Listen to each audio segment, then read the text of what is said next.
इंदौर में एक बार फिर नगर निगम की बड़ी कार्रवाई देखने को मिली, जहां शासकीय जमीन से अवैध कब्जा हटाया गया। भोरासला में कुछ वर्ग विशेष के लोगों ने शासकीय जमीन पर अवैध रूप से कब्जा कर रखा था।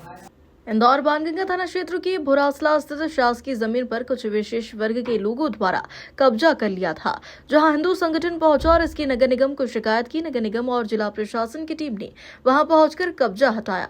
वर्ग विशेष के लोगों का कहना है कि यह वक्फ बोर्ड की जमीन है, लेकिन शासकीय रिकॉर्ड में यह जमीन सरकारी है। कार्रवाई के दौरान निगम अधिकारियों के साथ पुलिस बल मौजूद रहा।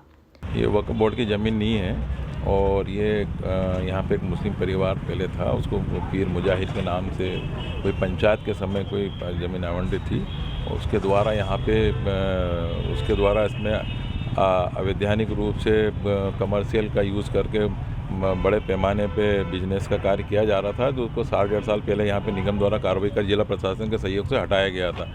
और ये जो ज़मीन अभी ग्रीन बेल्ट की है और इसको इसके व्यवस्थापक कलेक्टर साहब हैं, उनके द्वारा भी आदेश किया कि यहाँ पे बढ़िया इसको गार्डन बनाया जाए, ग्रीन बेल्ट की ज़मीन का उपयोग किया जाए। सर स्टे वगैरह भी बता रहे हैं कि उनके द्वारा एक स्टे लिया गया है। वर्तमान में कोई स्टे नहीं है इसके ऊपर अभी।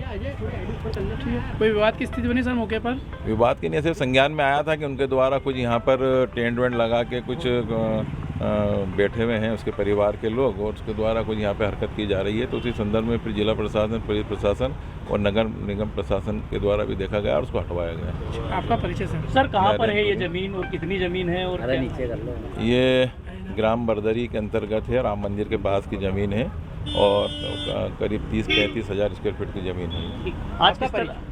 आज सर किस तरह की कार्रवाई आज आपके द्वारा यहाँ? आज तो अभी मैंने पूर्व में बताया है कि अभी जो संज्ञान में आया था कि उसके द्वारा यहाँ पे टेंट वेंट लगा के कुछ कब्जा करने का प्रयास किया जा रहा है, तो उसको निगम प्रशासन और जिला प्रशासन के सहयोग से भी हटाया गया है। सामान्य सर हिंदू संगठन के लोग यहाँ पर आए हैं और उन्होंने भी काफी यहाँ पर प्रदर्शन कराया, क्या कारण है कि निगम की कार्रवाई तभी हो रही है कि जब यहाँ पर हिंदू संगठन? नहीं, ऐसा नहीं है। निगम ने तो पूर्व में भी करी है, समय समय जब भी अभी, चूँकि आज इतवार था और उसने उसका फ़ायदा उठाना चाहा था और जैसे संज्ञान में आया तो उस पर कार्रवाई की गई है। आपका परिचय? नरेंद्रपुरी जोनल ऑफिसर।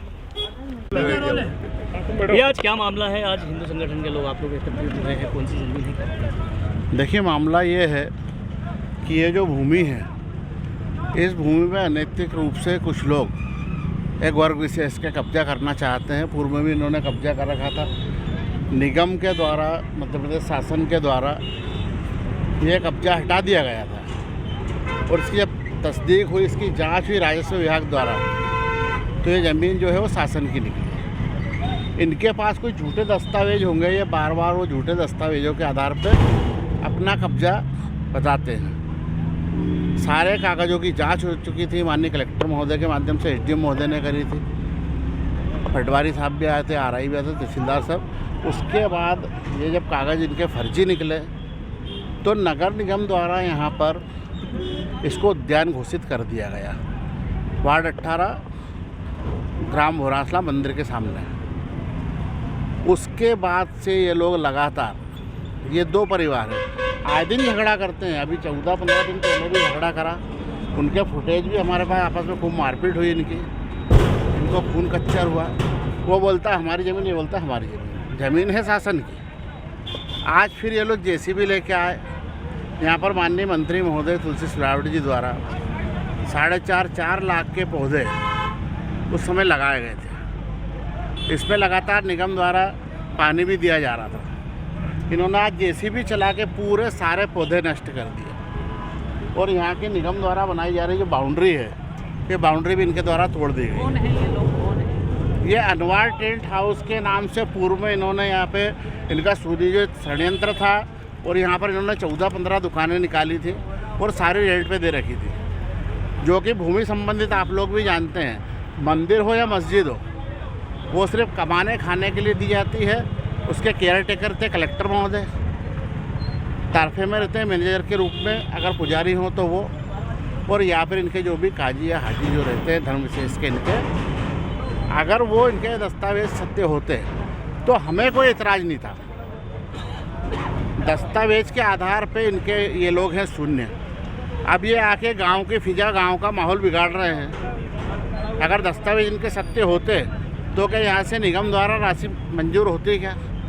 यहाँ के पूर्व पार्षद ये भूपेंद्र चौहान साहब भी यहाँ पर खड़े हैं, यहाँ पे गांव के सारे लोग खड़े हैं। मैं ये पूछना चाहता हूँ, ये जो अतिक्रमण कर रहे हैं वापस, कि इनकी मंशा क्या है? हम लोग भारतीय जनता पार्टी वाले, विश्व हिंदू परिषद वाले हुए, विश्व बजरंग दल वाले हुए, संघ वाले हुए, हम लोग कभी भी किसी प्रकार का विवाद नहीं चाहते हैं। हमें ऊपर से ही आदेश है कि सबका साथ सबका विकास। क्या वक्फ बोर्ड की जमीन है, ऐसा कहा जा रहा है उनके? नहीं, इनके पास किसी भी प्रकार के कोई दस्तावेज नहीं है, जमीन ग्रीन बेल्ट की है। स्टे बता रहा हूँ, ये स्टे बता रहा है, वो पूरे फर्जी दस्तावेज है। अगर दस्तावेज सत्य होते तो स्टे 1 साल बाद लेके आ रहे हैं। क्या कोर्ट में 1 साल लगता है जमीन जायदाद के फैसले देने में और स्टे देने में? आप क्या कार्रवाई चाहते हैं? अभी आप आए हैं यहाँ पर। हम सिर्फ ये चाहते हैं कि किसी भी प्रकार का यहाँ पर विवाद ना हो। जो कतिपय असामाजिक तत्व, ये अनवर टेंट हाउस वाले, इन्होंने जो ये झाड़ जितने हरे, हरियाली के लिए आज पूरा प्रदेश ही नहीं पूरा हिंदुस्तान 11 लाख पौधे भी लगाए। वो लड़ रहा है कि हरियाली रहेगी तो जल रहेगा। जल है तो कल है। इनके ऊपर FIR हो, और जिस प्रकार से आज इन्होंने जो कुत्सित कार्य किया है विवाद पैदा करने के लिए, इनके ऊपर रासुका के तहत कार्रवाई होना चाहिए। हमेशा हिंदू संगठन को बदनाम करते हैं और भारतीय जनता पार्टी को बदनाम। यहाँ पर ये जो ज़मीन है नगर निगम के द्वारा राशि स्वीकृत कर दी गई थी। जैसा आप पीछे देख रहे हैं कि गार्डन का काम चालू हो रहा है। पड़ोस में ही हॉस्पिटल, इतना बड़ा हॉस्पिटल है जो मध्य प्रदेश में फेमस है, और कहीं ना कहीं दूषित मानसिकता से यहाँ पर अतिक्रमण किया जा रहा है। हाँ, पिछले 3 दिनों से यहाँ पर कार्रवाई कुछ ना कुछ किसी बहाने से, गुमटी की रखने के बहाने से ये कार्रवाई चल रही थी। तो आज हमारे बड़े भाई राजू भैया, अंतिम ठाकुर जी, सभी लोगों ने इसकी सूचना दी, जो कि निश्चित रूप से गलत कार्य है। और कहीं ना कहीं हम ग्राम निवासी की बात करें या क्षेत्र बजरंग दल, हिंदू परिषद की बात करें, कोई भी इस कृत्य को यहाँ होने नहीं देगा। हम लोग ये चाहते हैं कि यहाँ से इनके नाम की FIR और जो सत्य है वो सबके सामने आए। पूर्व पार्षद भूपेंद्र चौहान, वार्ड 18। इंदौर से अजय मालवीय की रिपोर्ट।